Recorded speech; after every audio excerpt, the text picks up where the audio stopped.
প্রতিটা বিবাহিত মেয়ের দীর্ঘশ্বাসে মিশে থাকে তার স্বামীর অবহেলা, অসম্মান ও কথার আঘাত। যেখানে শব্দ কাজ করা বন্ধ করে, নীরব থেকে গুরুত্ব বুঝিয়ে দাও। নীরবতা নিজেই একটা বড় শব্দ।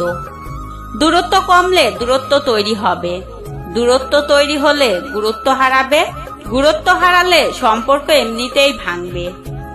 তর্কে না গিয়ে চুপ থাকুন, কারণ মূর্খরা যুক্তি ছাড়াই তর্কে সেরা। যদি কোনো কাজে দ্রুত সফল হতে চান, তাহলে কাজটি ভালোবেসে যত্ন সহকারে করুন। আজ না হয় কাল সফলতা আসবেই। কখনো ভাববেন না যে আপনি দেখতে কুৎসিত অথবা মোটা অথবা অন্যর চেয়ে অসুন্দর। সৃষ্টিকর্তা আপনাকে এভাবে তৈরি করেছেন একটা নির্দিষ্ট উদ্দেশ্যে, এবং তিনি কখনো ভুল করেন না। একজন ব্যক্তির মুখের ভাষা তার হৃদয়ের পরিচয় দেয়। পুরো ভিডিওটি দেখার জন্য ধন্যবাদ। কথাগুলো যদি আপনাদের ভালো লাগে, তাহলে অবশ্যই লাইক, কমেন্ট, শেয়ার করবেন এবং চ্যানেলটি সাবস্ক্রাইব করে আমাদের পাশেই থাকবেন।